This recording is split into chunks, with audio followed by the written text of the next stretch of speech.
অসমীয়াৰ বাপতিসাহোন তিনিটি বিহুৰ ভিতৰত কাতি বিহুক কঙালী বুলি কোৱা হয়।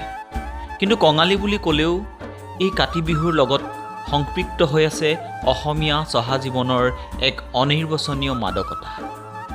অতি অনাড়ম্বৰভাৱে এই বিহুটি পালন কৰা হয়, নাই কোনো জাক জমকতা, কিন্তু তথাপিও ই যেন আমাৰ হিয়াৰ আমঠু।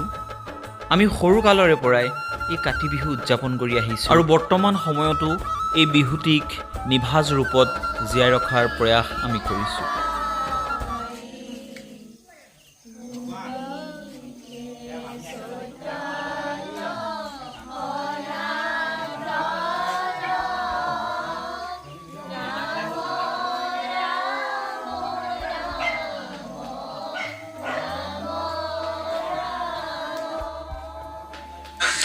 আমাৰ ঠাইবিলাকত ল'ৰা ছোৱালীৰ সংখ্যা আগতকৈ কমিলে, তথাপিও যিকেইটা ল'ৰা ছোৱালী আছে সেই ল'ৰা ছোৱালীকেইটাক লৈ আমি কেইজনমান ডাঙৰেও ঘৰে ঘৰে গৈ এই পৰম্পৰা ৰক্ষাৰ প্ৰয়াস কৰিছোঁ আৰু লগতে আমি নিজেও এক অনাবিল আনন্দ লাভ কৰিছোঁ।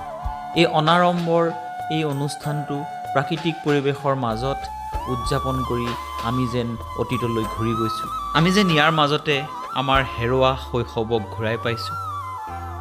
আচলতে খুবেই সৰলভাৱে অকৃত্ৰিমভাৱে উদযাপন কৰা এই কাতি বিহু উৎসৱটিৰ এটা সুকীয়া আমেজ আছে।